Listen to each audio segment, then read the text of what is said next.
글로벌 경제를 보시면은, 일본 경제를 보시면, 일본 경제의 전체 대세 흐름을 한눈에 탁 파악하실 수가 있죠.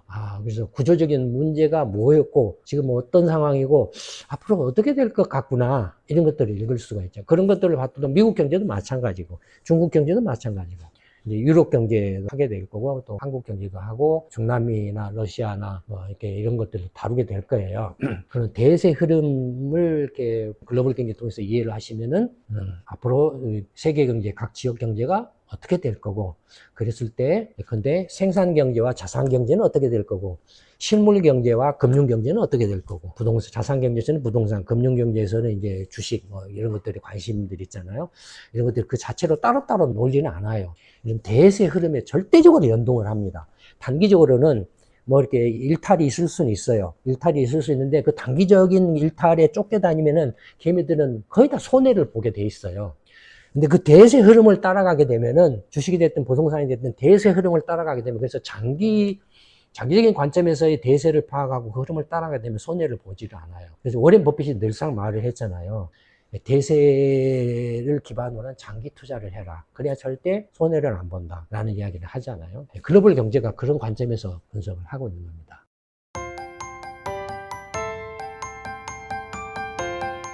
그 일본 경제에 대해서 설명을 한번 또 해보도록 하겠습니다.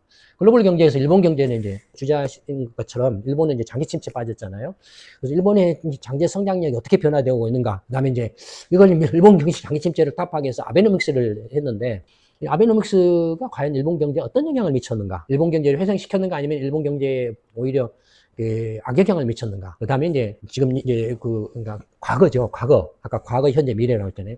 현재 이제 트럼프 관세, 지금 일본에 대해서 압박을 가하고 있는데, 트럼프 관세가 일본 경제에 미치는 영향은 어떨까? 일본 경제의 핵심은 이제, 일본 경제 주력 산업은 자동차 산업, 그 다음에 기계 산업, 그 다음에 전기 전자 산업. 이게 3대 주력 산업이에요, 일본에. 3대 주력 산업에 대해서 분석을 하고 있어요. 트럼프 관세가 일본 경제에 미치는, 일본 산업과 경제에 미치는 영향을 분석하기 위해서는 이게 일본의 주력 산업들에 대한 분석을 필요해요. 그렇잖아요. 당연히 분석을 해야 될 거 아니에요. 이 3대 주력 산업을 분석을 해요. 근데 이 자동차 산업은 일본 전 산업, 금융기관을 제외한 비금융기관 전 산업 매출의 25%를 차지할 정도로 일본의 그 운수 산업, 자동차 산업은 막강해요. 그 다음에 기계 산업 한 20%를 차지해요. 기계 산업 하면은 뭐가 있습니까? 대표적으로 건설 장비라든지 로봇 산업이라든지 반도체 장비 산업이라든지 또는 그 뭡니까 발전 설비라든지 이런 것들 다 기계 산업이잖아요. 이런 것들이 일본 전체 매출 한 20%를 차지해요. 그 다음에 전기 전자 산업. 옛날에는 이게 1980년대는 일본 최대 산업이었어요. 자동차 산업보다 더 컸어요. 전기 전자 산업이. 근데 이제 전기 전자 산업이 이게 경쟁력을 잃어가지고 지금은 전체 매출의 한 15% 정도를 차지하고 있어요. 얘들이 한 25%를 차지했어요. 자동차 산업은 예전에 1980년대 한 20% 정도였고, 그러니까 전기 전자 산업이 제일로 컸었죠. 근데 이게 이제 쪼그라들어갖고 지금 한 15% 쪼그라들어 버리고 25%가 15%까지 쪼그라들었어요. 그러니까 근데 이 세 개를 합치면은 25%, 20%, 15%니까 40, 25%, 45%, 60%를 차지하는 거예요. 이 세계 산업, 일본 전체 산업의 그 60%를 차지하는 거예요. 어마어마하죠. 이 3대, 이 주력 산업. 그러니까 트럼프 관세가 이 세계 3대 산업에 어느 정도 타격을 주느냐로서 일본 경제가 트럼프 관세로부터 받는 영향을 가늠할 수가 있는 거죠. 그렇잖아요. 관세는 뭡니까? 수출에 대해서 때리는 거잖아요. 그러니까 이 3대 주력 산업의 대미 수출이 얼마 되느냐로 이제 분석을 하는 거죠. 그렇게 이제 분석을 하고 있어요. 그 외에 이제 닛산 사태, 무슨 문제되잖아요. 일본 최대 산업이 자동차 산업인데, 아까 방금 말씀드린 것처럼, 이 최대 주력 산업이 가장 경쟁력 있는 산업이 자동차 산업인데, 거기 닛산 사태가 발생을 했다? 닛산이 파산 위험에 처했다? 이게 도대체 뭐야? 왜 그런 거야? 일본 자동차 산업이 괜찮아? 전기전자 산업처럼, 일본 전기전자 산업이 1980년대는 세계 최강이었는데, 이게 계속 쪼그라들어가지고 지금은 별 볼 일 없이 이렇게 위축되고 있는데, 일본 자동차 산업 또 제2의 전기전자 산업처럼 IT 산업처럼 쪼그라드는 거 아니야? 혹시 그런 거 아니야? 닛산 사태가 의미하는 바가 일본 경제 의미하는 바가 뭐야? 앞으로 일본 자동차 산업에 이렇게 어떻게 될 것인가에 대해 시사하는 바가 뭐야? 그다음에 또 최근에 쌀 문제 있죠. 쌀값 폭등을 했잖아요. 도대체 쌀 가격이 왜 갑자기 폭등을 했지? 도대체 이게 어떻게 해서 이런 일이 벌어진 거야? 뭐 때문에 이런 일이 벌어지고 이것이 일본 가게에 미치는 영향이 어떤 영향을 미칠 거지? 예를 들어서 쌀 가격이 이제 미치면 일본의 이제 소비 중에서 식료품 소비 비중이 높아질 거 아니에요. 그러면 가계 소비 중에서 식료품이 차지하는 비중을 나타내는 대표적인 지수가 뭐죠? 엔겔 계수죠. 그렇죠? 쌀 가격 폭등이 일본 가계에 미치는 영향. 엔겔 계수가 어떻게 지금 변하고 있지? 그랬을 때 일본 가계가 지금 쌀 가격 폭등으로 어떻게 타격을 받고 있는가를 그런 걸로 가늠해 볼 수 있다 이거예요. 그런 것들을 분석을 하고 있는 거예요. 그런 것들을. 그다음에 일본의 재정 문제. 일본은 정부채무가 세계 선진국인데 가장 비저정 정부채무 비율이 높죠. 200%를 넘고 있으니까. 그런데도 지금 일본이 정부 채무 문제가 그렇게 심각하게 거론되고 있지 않다. 왜 그런가? 그 다음에 이런 문제가 앞으로 어떻게 영향을 미칠 것인가에 대해서 이제 다루고 있다. 예를 들어서 일본의 트럼프 관세가 일본 경제에 미치는 지금 영향에 대해서 자동차 산업이 일본 최대 산업, 주력 산업이라고 그랬잖아요. 자동차 산업이 여러분들 대부분 일본 자동차 산업에서 아시는 바가 잘 아시는 분들 별로 없어요. 근데 일본 자동차 산업이 중국이 지금은 세계 최대 생산국이자 최대 판매 소비국가죠, 중국이. 연간 3천만 대 정도를 생산하고 3천만 대 가량을 이렇게 소비를 하죠, 판매를 하죠. 판매량 1위, 생산량 1위죠. 그러니까 화물이나 트럭이나 버스까지 포함해서 그런 거예요. 근데 중국 이전에는 일본이 세계 최대 자동차 생산 강국이었어요.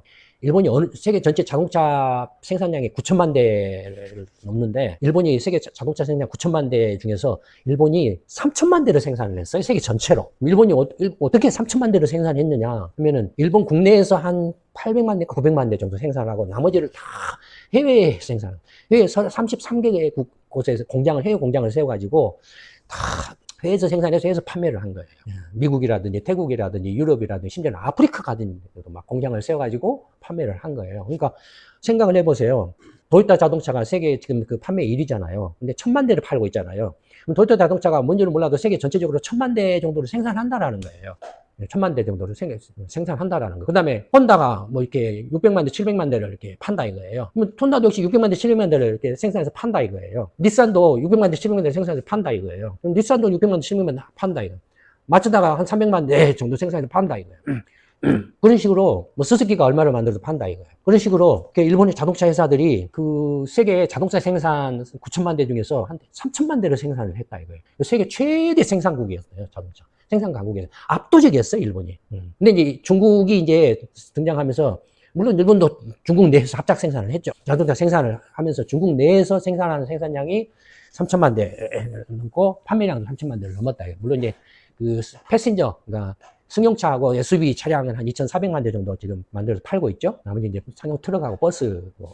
근데 어쨌든 미국만 해도 빅3가 기껏해 지금은 한 1,000만 대 정도나 예전에는 한 1,200만 대 정도 만들어서 팔았어요.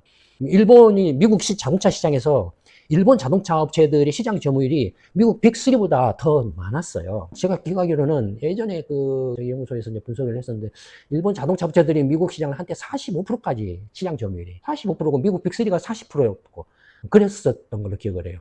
그러니까 일본에서 생산해서 미국에 수출한 것, 멕시코에서 생산해서 일본에 미국의 시장에다 판 것, 캐나다에서 생산해가지고 판 것 다 합쳐서 미국 시장에서 미국 자동차 판매량이 연간 한 지금 1,700만 대 정도 팔리고 있는데, 그 중에 일본 차가 거의 한 650만 대, 700만 대 한참 할 때, 그 정도 일본 차가. 그러니까 700만 대를 팔았으니까 1,700만 대 중에서. 그러니까 700만 대면은 거의 한 40% 되잖아요. 그때 미국 자동차 판매가 한 1,500만 대였을 거예요. 그거를 기준으로 하면 한 45%였어요. 지금도 한 40% 정도를 차지할 거예요. 일본 자동차가 미국 자동차 시장에서 일본 자동차 업체들의 시장 점유율이 지금도 한 40% 정도일 거예요. 그러니까 어마어마하죠. 그러니까 일본인이 얼마나 자동차 강국인가 하는 걸 알 수가 있어요. 그러니까 보시면은 이제 일본의 자동차 세계 판매량을 보시면은 2017년에 3천만 대를 팔았어요. 전 세계적으로. 그러다가 지금 줄어가지고, 팬데믹이 줄어가지고 2,500만 대로 줄었어요. 그러니까 3천만 대 생산해서 팔았다가 지금 2,500만 대로 줄었으니까 500만 대가량 줄었다라는 거죠. 그렇죠. 세계 시장 판매 점유율을 보면은 30%에서 25%는 5% 줄었어요. 5% 정도 줄었어요. 근데 일본이 이제 자동차 생산 판매를 보면은 국내 생산이 얼마냐면은 850만 대인가 900만 대가 좀 못 돼요. 일본 파란색이 국내 생산이에요. 그 다음에 이제 해외 생산, 빨간색이, 분홍색이에요. 해외 생산이 언제부터 늘어나냐면은 2000년대 초부터 급증하기 시작했어요. 해외 생산이. 그러니까 2000년대 초부터 일본 자동차 업체들이 이제 이른바 국제화를 적극적으로 추진한 거죠. 그때부터 이제 더, 뭐라 할까요?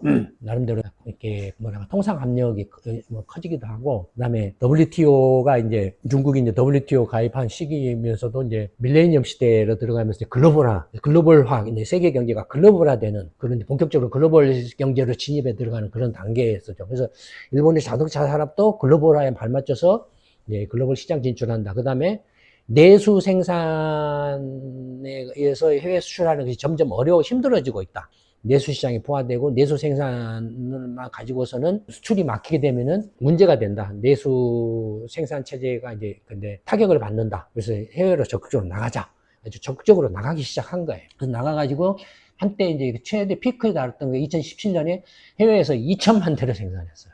해외에서 2천만 대를 생산했다가 지금 그게 줄어가지고 한 1,600만 대, 1,600만 대, 한 700만 대 그런 정도까지 지금 줄었죠. 해외 생산이.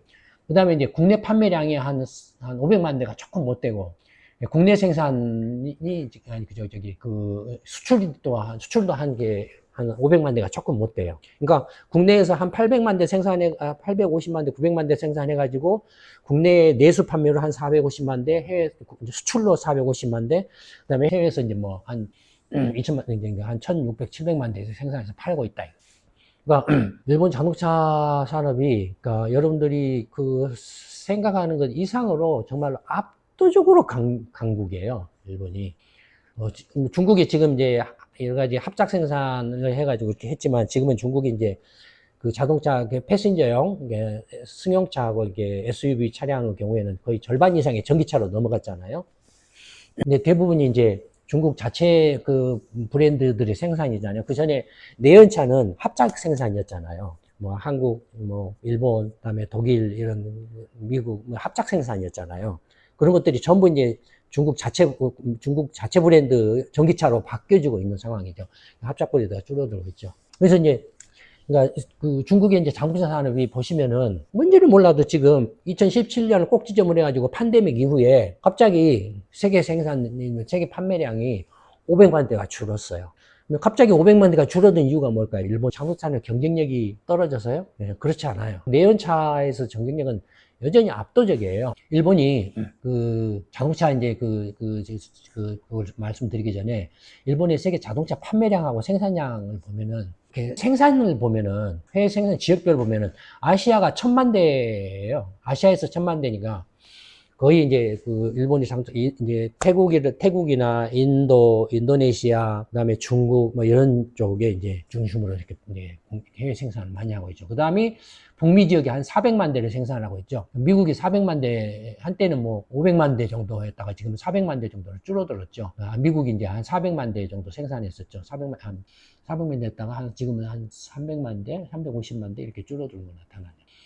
그 다음에 이제 유럽 기타 뭐 이렇게 나오죠. 그러니까 아시아 쪽 시장에서의 현지 생산이 굉장히 많죠. 미국 시장이 그다음 두 번째로 많고. 그다음에 이제 그 신차 판매 점유율을 보면 각국의 중국이 이제 그 신차 판매율이 세계 전체 신차 판매 중에서 중국 시장의 신차 판매율이 3천만 대를 좀 넘으니까 32%, 뭐 3%? 이 정도 되고, 그 다음에 이제 미국이 1,700만 대 팔고 있으니까 한 17% 정도 되고, 그 다음에 이제 유럽이 한 2천만 대 정도 파니까 한 거의 2천만 대 정도 파나요, 지금? 그래서 한 20% 되고, 일본이 아까 이렇게 한 450만 대, 500만 대 좀 못 되니까 한 4, 5% 정도 되고, 이렇게 이제 시장 점유율이 나오죠. 근데 어쨌든 보시면은 일본이 어마어마한 자동차 강국이 있는데, 팬데믹을 전후로 해서 갑자기 500만 대가 생산과 판매가 줄었어요. 뭐 때문에 갑자기 팬데믹을 전후로 해서 500만 대 생산 판매가 줄었을까요? 다들 아시죠? 뭐죠? 전기차. 예, 팬데믹 이렇게 기점으로 해서 전기차 판매량이 기하급수적으로 본격적으로 늘어나기 시작. 특히 중국에서의 전기차 생산 판매가 급증을 하기 시작했죠. 한국도 이제 현대 기아가 2021년부터 이제 아이오닉 5라든지 EV6를 이제 기점으로 해서 본격적으로 이제 신차 전기차를 판매하기 시작했고, 테슬라도 모델 3 막 본격적으로 이렇게 이제 판매가 늘어나기 시작했죠. 그러니까 세계 전체적으로 전기차 판매량이 이렇게 늘어나서 지금은 1,200만 대 정도, 세계 전체적으로 전기차 판매량이, 그러면은 전체 세계적으로 신차 판매량이 9천만 대를 넘는데 9,200만 대인가 그래도 되는데, 그중에 전기차가 1200만 대. 그러면은 전기차 판매량이, 전기차가 신차 판매량이 한 12, 3%를 차지한다는 거예요, 지금. 그러니까 10대 중에 한 대 이상꼴로 전기차 판매를 한다. 전기차 팔린다. 근데 일본의 경우에는 어떻습니까? 전기차에서 강국은, 생산 강국은 중국이죠. 중국이 지금 전기차가 어마어마하게 지금 생산을 하고 있잖아요. 1300만 대를 파니까 1300만 대를 생산하고 있다는 소리잖아요. 그 다음에 한국, 기술 강국이죠. 테슬라. 그러니까 테슬라, 한국 현대기아, 중국 BYD. 이 상강이죠. 상각구도죠. 내연기관차의 절대 강자인 독일 폭스바겐하고 뭐 벤츠라든지 뭐 BMW라든지 독일 상강하고 일본 토요타를 비롯한 일본 자동차 업체들은 어떻습니까? 전기 자동차에서 특히 일본 자동차들은 전기 자동차 완전히 지금 밀려버렸죠. 그러니까 이 전기 자동차 시대로 전환되면서 전기 자동차의 기술 개발 경쟁력 면에서 독일과 일본이 내연차의 절대 강자였던 이 독일과 일본이 밀려버린 거예요. 밀려버리니까 일본과 독일 자동차 업계가 지금 고전에 빠진 거예요. 폭스바겐이 됐든, 벤츠가 됐든, BMW가 됐든, 일본 자동차 업체가 됐든, 밀려버리니까 고전에 빠진 거예요. 거기에 도요타가 이렇게 꼼수랄까 했던 그 편법으로 들고 나온 게 100% 이제 전기 자동차, 배터리 일렉트로닉 비클, 그래서 BV 전기 자동차 기술에서 밀리니까 그 신차 출시를 해도 근데 닛산 같으면은 아리아라든지 도요타 같으면 BZ4라든지 이런 전기차 100% 한국에 아이오닉5라든지 이런 차를 냈는데 비교가 안 돼요. 그 성능 면에서, 기술력 면에서. 아이오닉이나 EV6나 현대기아차에 비교가 안 돼요. 테슬라 차하고 경쟁이 안 돼요.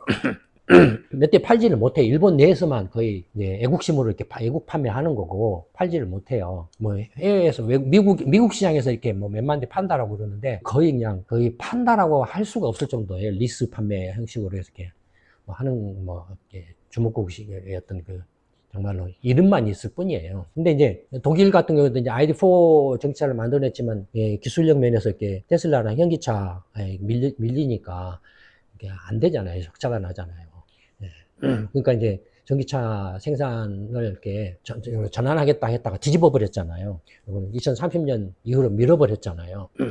도요타 같은 경우도 전기차 이제 그 승부수를 띄운 게 전고체 전지 개발을 해서 2027년부터 이제 전고체 전지 상용 전기차를 출시를 하고 2030년부터 양산 체제로 들어가겠다 이렇게 했잖아요. 그러니까 전기차 부분에서 완전히 이제 기술적으로 밀려버리니까 그 부분만큼 일본하고 독일의 내연차 판매가 줄어드는 거예요. 그 부분만큼. 그러니까 일본의 자동차 판매량 500만 대 줄었다. 그 부분만큼 전기차 판매량만큼 줄어든 거죠. 대체된 거죠. 독일 자동차 판매량이 줄었다. 그 부분만큼 줄었다 이거죠. 또 미국이나 한국 현기차 내연차 판매량이 줄었다. 전기차 판매량으로 대체된 만큼 줄은 거죠. 그렇잖아요. 근데 이제 현기차나 이런 내연차 판매량이 줄은 것을 전기차 판매로 대체를 보완을 했으니까 문제가 없어요. 근데 닛산 같은 경우는 어떨까요? 닛산은 내연차 2017년부터 이렇게 내연차 전기 판매량이 쭉 줄어서 한때 600만 대 판매량이 600만 대에 달했는데 지금 350만 대까지 줄어 있어요. 닛산은 무려 250만 대나 줄어든 거예요. 지금 300만 대 정도면은 기아차 정도 수준이에요. 기아차 수준이에요. 그러니까 600만 대 팔 때는 도요타 다음으로 일본 두 번째 2위 업체였어요. 2위였는데 지금은 600만 대 팔던 것이 300만 대 가까이, 330만 대 가까이 줄어들었어요. 그러니까 문제가 안 될 리가 없죠. 그 와중에 또 이제 카를로스 곤 회장을 체포하고 막 도망가고 하니 닛산 회사 내부 경영이 어떻게 되겠어요? 엉망진창이 됐었겠죠. 리더십이고 뭐고 다 없고 그냥 서로 그냥 밥그릇 싸움하고 난리 난장판이 됐었겠죠. 닛산이 이렇게 문제가 된 거예요. 닛산만 그럴까요? 닛산이 600만 대에서 300만 대니까 거의 한 330만 대니까 270만 대 줄었어요. 거의 기아차 하나 정도가 날아간 거예요. 나머지 500만 대가 줄었는데 나머지 230만 대는 어디서 줄었죠? 그러니까 다른 데서 제2의 닛산이 나올 가능성도 있다 이거예요. 그런 것들을 지금 분석을 하고 있어요. 글로벌 경제에서. 어디서 그런 것들이 나올 조짐이 보이는가. 앞으로도 계속 그걸 추적을 할 거예요. 추적 분석을 해서 보고서를 낼 거예요. 글로벌 경제를 보시면은, 이렇게 일본 경제를 보시면 일본 경제의 전체 대세 흐름, 뭘 한눈에 탁 파악하실 수가 있죠. 그래서 구조적인 문제가 뭐였고, 지금 어떤 상황이고, 앞으로 어떻게 될 것 같구나. 이런 것들을 읽을 수가 있죠. 그런 것들을 봤더니 미국 경제도 마찬가지고, 중국 경제도 마찬가지고, 이제 유럽 경제도 이제 하게 될 거고, 또 뭐 한국 경제도 하고, 뭐 이렇게 중남미나 러시아나 뭐 이렇게 이런 것들을 다루게 될 거예요. 그랬을 때 그런 대세 흐름을 이렇게 이해를 하시면, 글로벌 경제 통해서 이해를 하시면은 앞으로 세계 경제, 각 지역 경제가 어떻게 될 거고, 그랬을 때 근데 생산 경제와 자산 경제는 어떻게 될 거고, 실물 경제와 금융 경제는 어떻게 될 거고, 지금 이제 부동산, 자산 경제에서는 부동산, 금융 경제에서는 이제 주식, 뭐 이런 것들이 관심들 있잖아요. 이런 것들 그 자체로 따로따로 놓는 것은 놀지는 않아요. 이런 대세 흐름에 절대적으로 연동을 합니다. 단기적으로는 뭐 이렇게 일탈이 있을 수는 있어요. 일탈이 있을 수 있는데 그 단기적인 일탈에 쫓겨다니면은 개미들은 거의 다 손해를 보게 돼 있어요. 근데 그 대세 흐름을 따라가게 되면은 주식이 됐든 부동산이 됐든 대세 흐름을 따라가게 되면, 그래서 장기적인 관점에서의 대세를 파악하고 그 흐름을 따라가게 되면 손해를 보지를 않아요. 그래서 워렌 버핏이 늘상 말을 했잖아요. 대세를 기반으로 한 장기 투자를 해라. 그래야 절대 손해를 안 본다. 라는 이야기를 하잖아요. 글로벌 경제가 그런 관점에서 분석을 하고 있는 겁니다. 오늘은 이제 글로벌 경제의 구체적인 글로벌 경제가 구체적인 어떤 내용을 담고 있고 어떤 식으로 분석을 해서 정보를 제공하고 있는가에 대해서 간단하게 소개 말씀을, 중간으로 정리 단계로 한번 소개 말씀을 드려봤습니다. 이걸로 마치도록 하겠습니다. 감사합니다.